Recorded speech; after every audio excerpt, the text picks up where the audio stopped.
So uncategorized commentary. This is, I guess, by way of introduction for anybody who is not interested. I guess two things to say up front for those who aren't interested, so that they don't waste their time with this video. This is extemporaneous commentary. I don't expect to actually get to play in this video. Play of the game here, Medellin 1809, from the Shadow of the Eagle series. And the second thing is that I expect to get to, and I guess the bulk of my commentary is going to constitute, one or more thought experiments. So, yeah, with those two things up front as introduction. Napoleonic combat, and not even really combat, actually. Really battle. And of course battle is not combat, and combat's not battle. So it is interesting that we talk about combat in our games, in our rules, in our designs, but really at this level,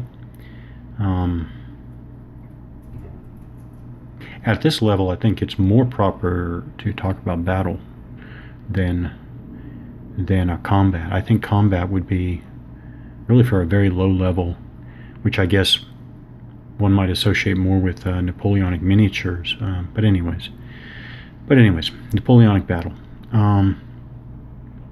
This commentary comes about for two reasons. One having to do with thinking about the attrition model for this battle, and then some online commentary kind of reinforced that thinking to the point where I got to some thought experiments. So what I was thinking about in this game, I was thinking, so there's 16 turns to this battle. These are 30-minute turns. These are roughly battalions operating in 250-meter hexes. So I'm getting in my mind that there are a lot of,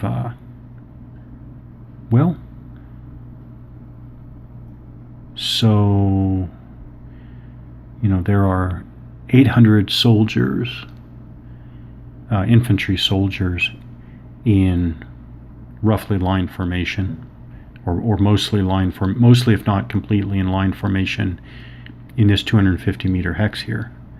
400 cavalry, similarly formed up in the 250-meter hex next to them. So again, when I look down at the battlefield well, I guess it's not realistic, right? But from, 2,000 meters. Well, yeah, actually, somewhere between 2 and, wait, is that realistic? Somewhere between, well, let's just say 2 kilometers, 2,000 meters up above in the sky, looking down on this battlefield. These are pretty tiny formations. 300 soldiers. 300, mounted soldiers, 300 cavalry there. That would be an ant. That would be a speck, or maybe more than a speck, but really a lot of empty area. Okay. So then I was thinking about, so with these 30-minute turns, with, again, a mental perspective about the numbers of soldiers engaged and in what ground area, roughly. I figured out that, you're never going to have units And, you know, I'm going to use a very imprecise term, but it comes up. It comes up in online discussion, and, you know, it is what it is. But units are not going to get blown away. Units are not going to get blown away.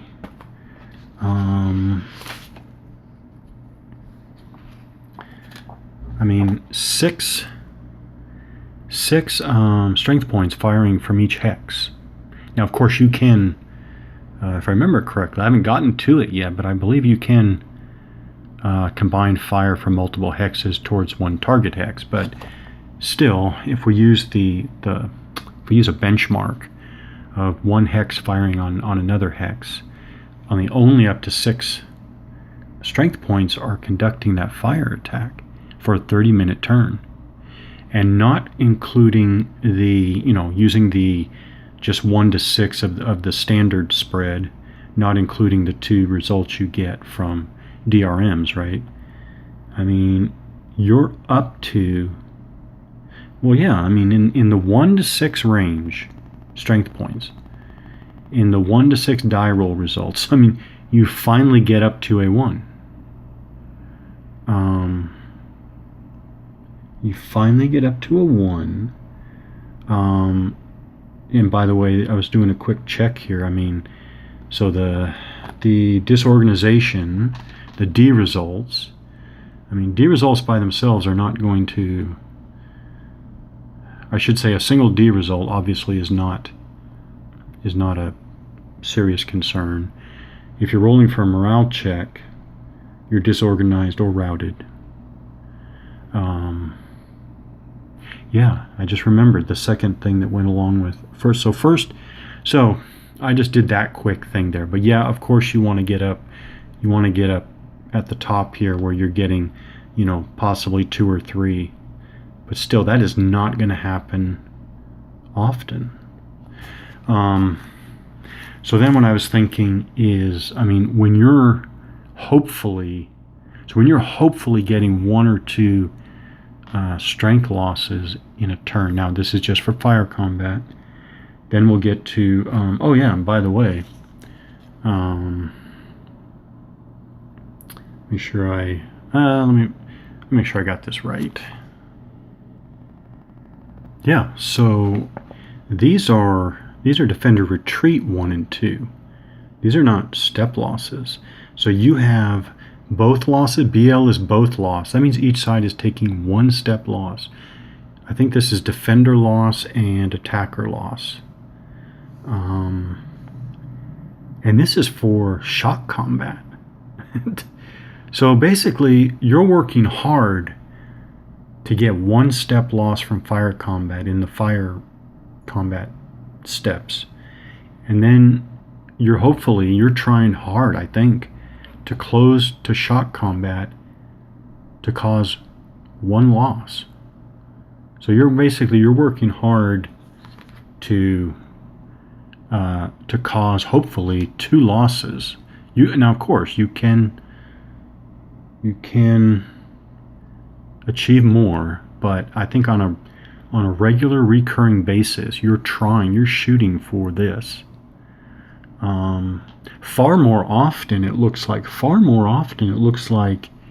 your target is going to be basically pushed back.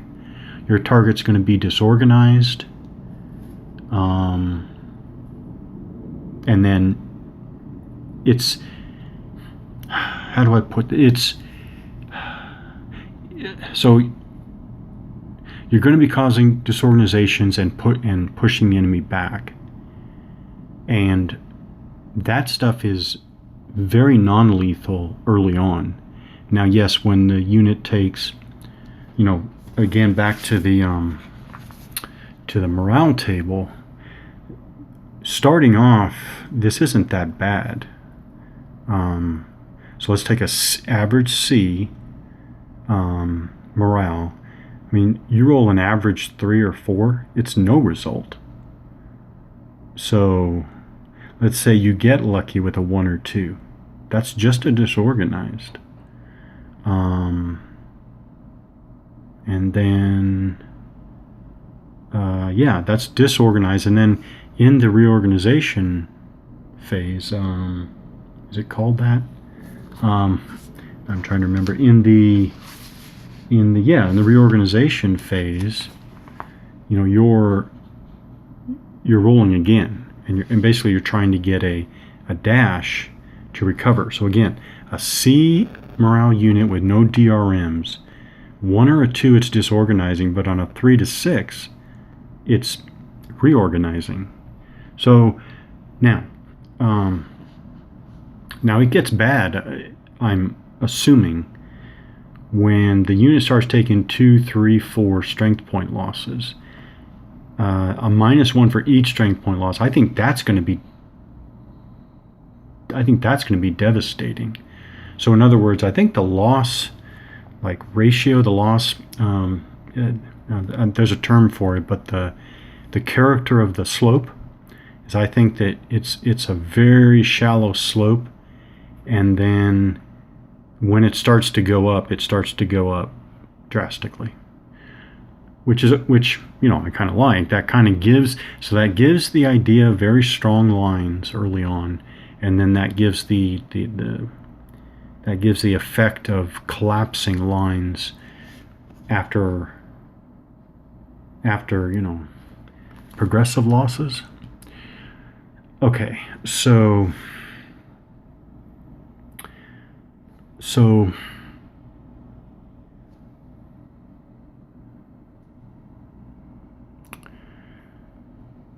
okay, so two things. One, it looks like, now of course this is just speculation, this part. They're not, I don't want to say pinpricks, but they're just these little jabs that cause losses. And again, I think there's going to be a lot of pushing around. There's going to be a lot of pushing around. And, well, yeah, those two things together. Not a lot of losses overall. Not a lot of losses. And quite a bit more pushing around. Okay. So, I wish I had a stable stand for this camera. Okay, so I was thinking about that, and I was coming to terms with, I do come to terms with it. I'm like, I'm okay with that. Now, I'm okay with that because I'm thinking, maybe I'm wrong here, but I'm thinking like these units have already taken a first loss. 100 soldiers casualties, 100 soldiers casualties here. I'm thinking that this game,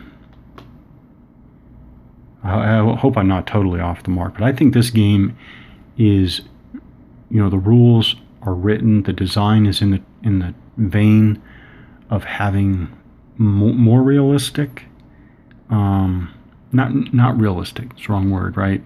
But the losses are tied more. I think of, well, let me put it this way. I look at these 100 losses here as certainly KIA. This is probably, off the top of my head, this is probably 15 soldiers shot and killed either, actually I won't even say, let's say 15 soldiers, and I'm not even going to, wait, 15? 15 soldiers. I've talked in another video where I have a belief and a theory about the ratio of losses, okay? But I think this is 15 soldiers who were either killed outright or died within, minutes. So they are like, they're real genuine KIA. 15, at the end of the 30 minutes, 15 dead. And another probably 30 who are truly mortally, well, they're either mortally wounded or they're completely incapacitated wounded. And then the remainder are casualties, are probably unrecoverable. But this does not, this 100 losses does not, in my opinion, represent the kind of, and I'm sorry to use this term, but the wishy-washy, slishy, sloshy rationale used by some game designers, I guess, from what I've read online, about, whatever, dispirited and lost, and I mean, I don't think there are many soldiers, if any, who are lost, represented in either of these loss markers. Shell shocked or whatever, all this other stuff. By the way, it's interesting because that's an E morale unit. I mean, the one loss marker does drop its morale. Again, looking back at the table, right? So, I mean, that's a -1 to its morale roll. So, I don't disbelieve in soft factors. Of course, soft factors are there.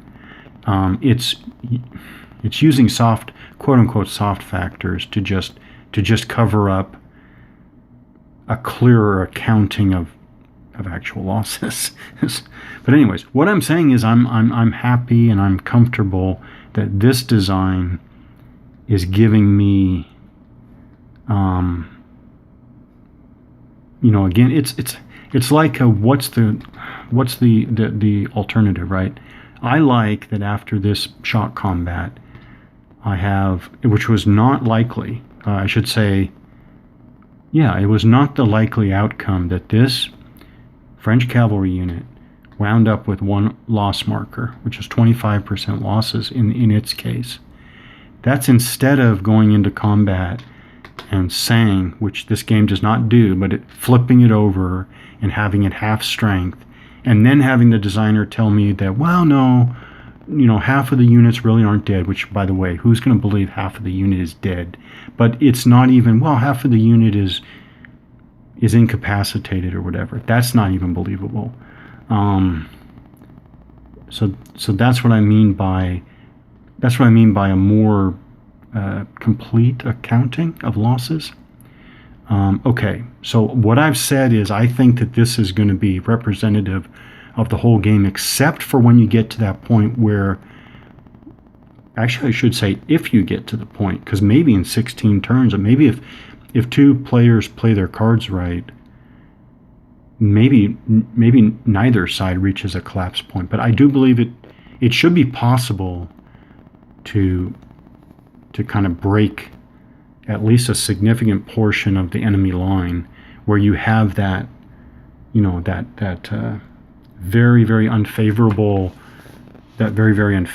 morale situation, and then your losses shoot up, I think. Okay.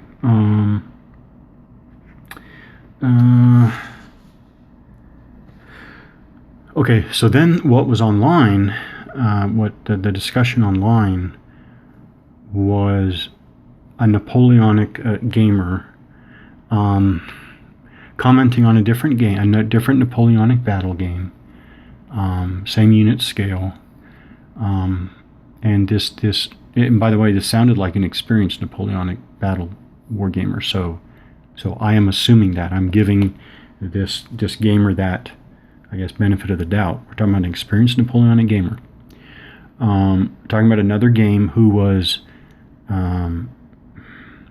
concerned that he didn't see units getting basically punched out, TKO'd, I guess, on a regular basis.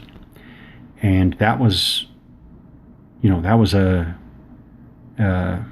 point of concern for this gamer. So that made me think of the thought experiment. Using this, I guess, fairly good example of battle lines here. Again, hovering over at 2,000 meters here in a helicopter. This is thought experiment. I want to talk about, by the way, I want to talk about if you and I are sitting in this helicopter and we're looking at this battle developing here, southeast of Medellin. This battle, this Napoleonic battle, as an anachronism, we're hovering in a helicopter, and miraculously nobody down here on the ground notices. we're hovering in a helicopter and we're watching this battle develop. As a thought experiment, what do we actually see? What do we actually see? Because this for me speaks to what's actually happening on the ground. Now let me say something up front and then get right to the point. So up front, this is absolutely opinion. This is a thought experiment. I understand we can have very, very different opinions, and that's great. These really are just opinions. These are opinions built on perspective, right? And that's it. Opinions built on perspective. Okay, so to get right to what I want to say here is that what we would see would be very little, would not be what I think a lot of people would expect to see. Now, let me first give my opinion up front that the war movie view of this Napoleonic battle. Let's talk about the war movie version of this melee between cavalry here and the firing of these lines back and forth here, and the fire here, and the fire down here.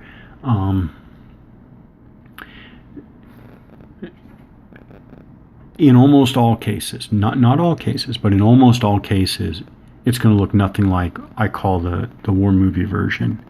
In other words, from 2,000 meters hovering over, watching this action, it would be nothing dramatic. I mean, it would just plain be nothing dramatic.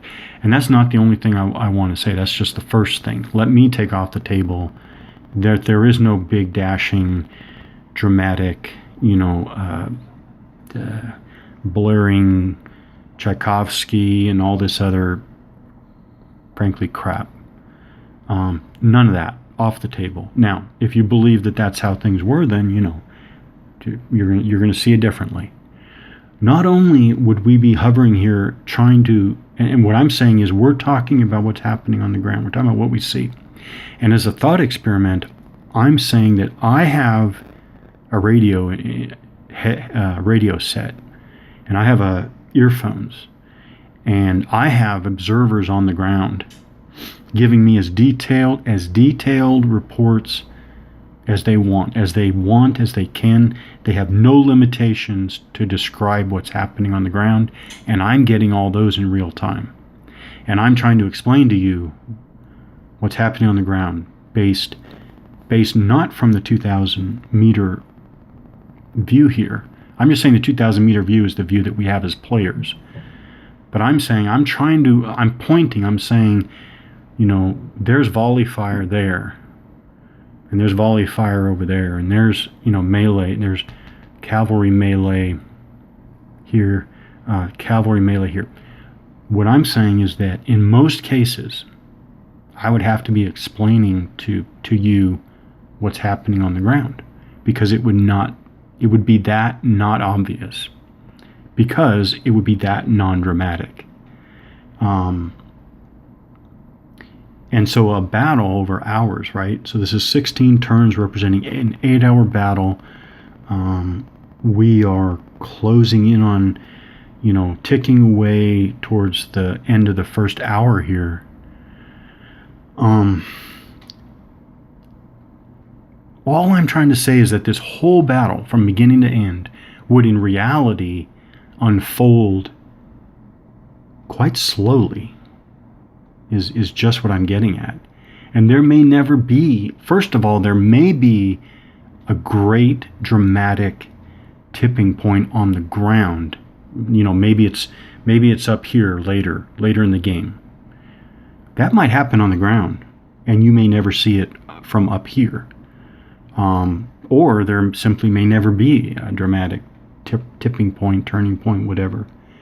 That doesn't mean, well, frankly, that just doesn't mean much. I mean, that doesn't mean that there won't be a victor and a defeated. That doesn't mean there won't be a decisive battle. None of that. There's no connection. So the point is the battle, what I'm getting at is, in most cases, actually, they're just the overwhelming majority of cases, you would never, quote unquote, see anything dramatically happening very fast. And actually, let's talk about that rare case where you could actually see something dramatically developing that you believe is going to be absolutely decisive, which, by the way, I mean, except for the smaller ancient battles, I mean, they just don't happen. They just didn't happen that way. So, but let's just say there's that rare case. It would still not happen very fast from your perception. That doesn't mean that things aren't happening very fast at times for soldiers on the ground. But I'm talking about from the player level, using a thought experiment about looking at the real thing. There simply would never be, in most cases, any dramatic, unfolding, and it would appear to develop very slowly. It would appear to develop very slowly.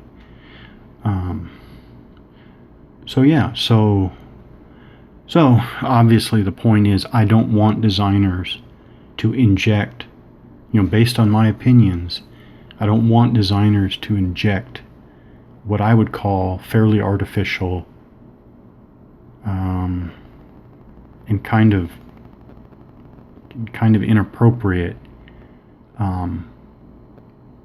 drama, I guess. I mean, it sounded like that's what this experienced Napoleonic battle wargamer was looking for. He wanted to see, lines collapsing and, I guess, dramatic breakthroughs or something. I don't know.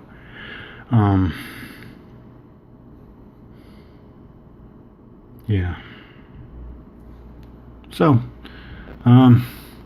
again, extemporaneous commentary. Not really getting to anything except